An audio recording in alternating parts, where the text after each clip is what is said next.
Welcome back to our show, your show, Let's Talk Stocks. And joining us back in studio to have a chat about the newest acquisition under the separate group, CPJ Caribbean Producers Jamaica Limited, is the newly minted chairman, Richard Pandohie.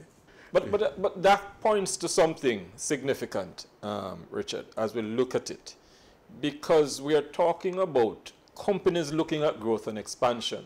And yes, it's great, the story sounds good to build from the ground up and expand and take your time.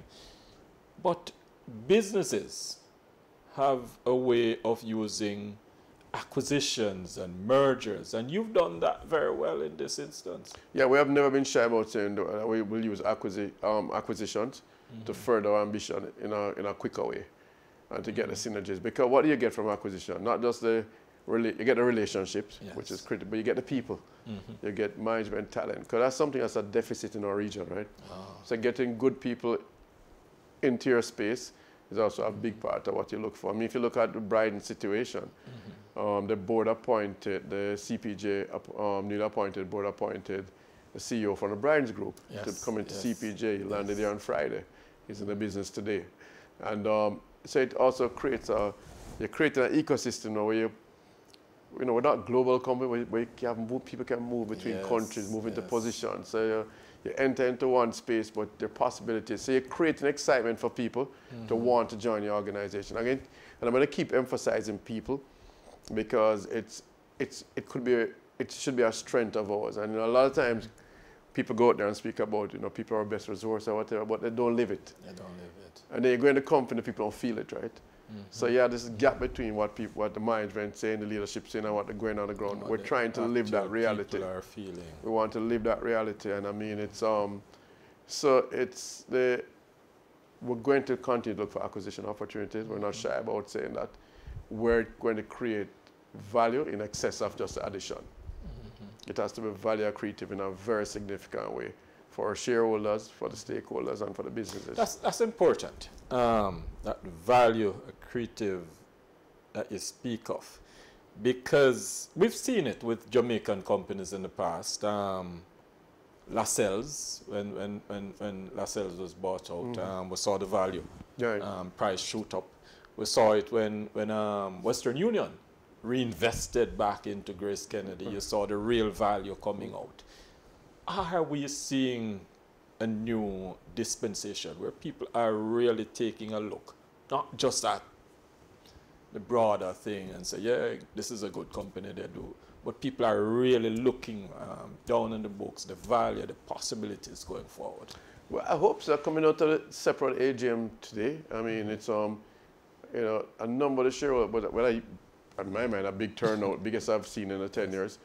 And the shareholders are asking a lot of questions about the futures, about the values, I mean, because and a lot of them were saying that this is our income.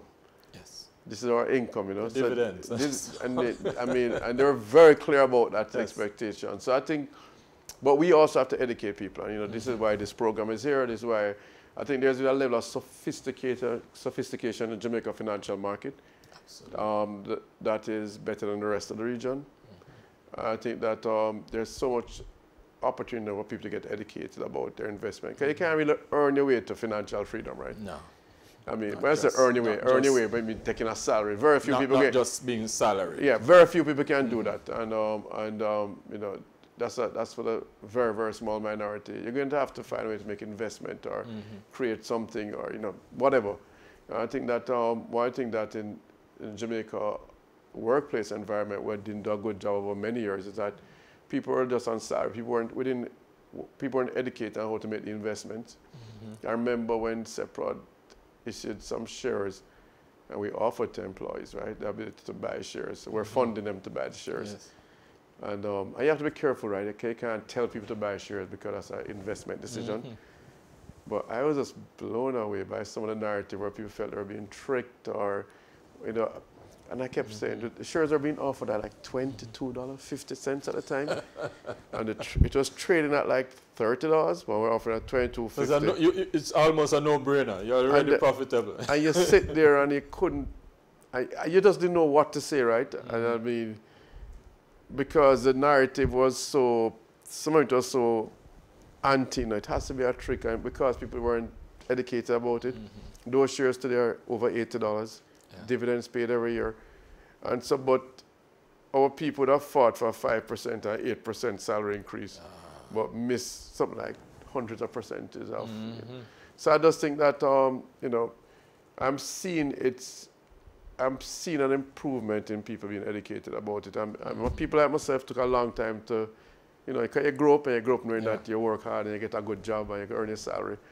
But you never realize what it means to make your money work for you, right? Absolutely. So you're hoping that you can educate your children and, you know, the next generation can understand that your money needs for work for you.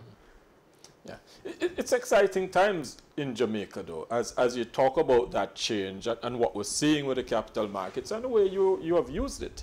I think Jamaica has gone, I mean, a lot of credit has been given to what has happened in this country over the last 8-10 years. I mean, you know, and across different administration, political administration. I keep pointing that out very quickly.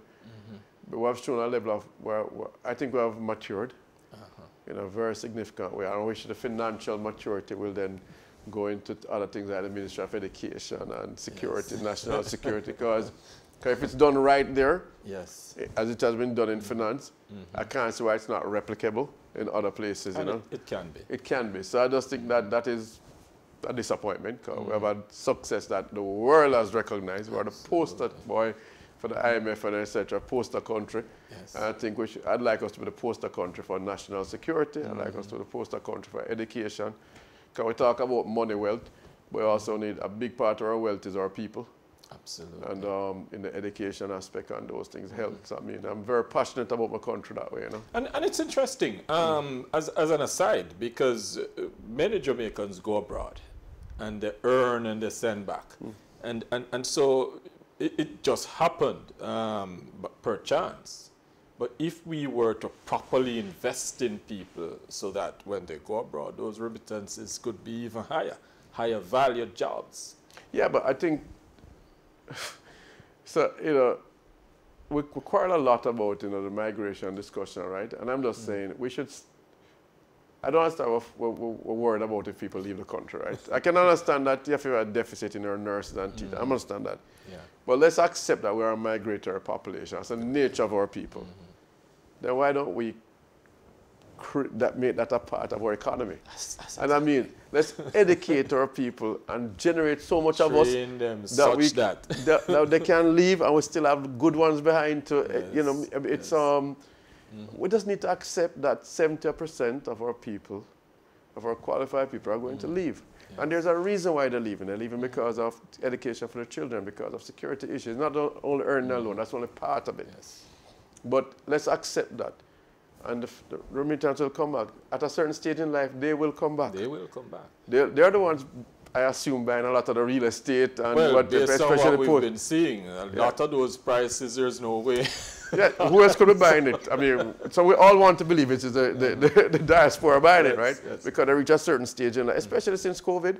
A lot of the older persons who would have seen people die during COVID are coming back and, you know, they want a place back at home. So, I mean, I don't get the big deal. But to allow people to leave, you have to have a immigration policy that allow people to come in to replace them. You understand? Because you can't just leave the gap. So you have to come in to replace them, and then we'll just create a cycle going.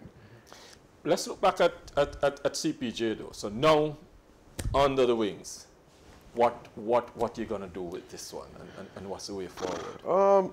Early days, first of all it started last week. I'm heading down with the chairman, with PB Scott, chairman for Separate and Brian's tomorrow, to town hall, meet with staff, meet the executive team. You know, the first thing is to make sure everybody is just, you know, it's, you know, we're coming to look for growth. We're coming to look for synergy. We're coming to make this exciting for everybody. You know, we're not coming there to mash up the place and get rid of people and everything. No. We're looking for growth. We believe that there are some obvious synergies that would have been looking at in our due diligence. And so we are going to try to actualize some of those, but in a very calm, you know, non-chaotic manner, but urgently, you know. And but those initial 30, 60 days, you want to make sure your suppliers are comfortable, that there's been no dislocation or disruption to business with them. Your customers, the hotels and the retail partners are also comfortable with the change. And important that the staff feel comfortable, because you don't want people leaving now because they're not sure or whatever. Yes. You know, so it's the first 36 days are really about us learning the business, being calm and listening to people. I mean, we're going to a business that the people there know much more than us. And but we also bring, on our side, the Bryden side, we also bring a lot to the table. And you know, it's going to be a good look around. And you're looking across the Caribbean. Is there other territories where you see? For sure. So the hospitality sector is not the hospitality sector for Jamaica. We're looking to do the hospitality sector across the region. You know, Barbados, St. Lucia, wherever. I mean, it's the model will be whatever model is there, going to be replicated in those key markets. And don't forget, Bryden's also bought Stansfeld Scott, a smaller company in Barbados, earlier this year in February. Oh yes, I almost forgot that one. Call it a mini CPJ. Right, so you're really and truly now into the hospitality sector. Really and truly into it. And so we must watch that space as we look at Seprad's numbers. You see how far back we got? No, but as you ought to, and to hold Seprad performance accountable for it. Because it's to do this without generating results would not be acceptable, you know. Are you going over 50% in terms of the number of shares? For CPJ? Absolutely. I see they're giving me the wrap-up signal. Yeah, they're knocking on the place. It was really great chatting with you about that. I'm sure the viewers and shareholders would love what you've just put on the table, and they're going to be following Seprad. Yeah, I mean, it's, by the way, an interesting fact that I didn't realize until last night. In the last 5 years, we've had a 24% increase in number of shareholders for Seprad, which means that, you know, people liking us. People are taking note. Richard, great interview. No, thank you. Thank you so much. All right. As we always say here on Let's Talk Stocks, we give you information to make better financial decisions. Come back with us. Tomorrow morning at 9, we'll have another insightful program lined up for you.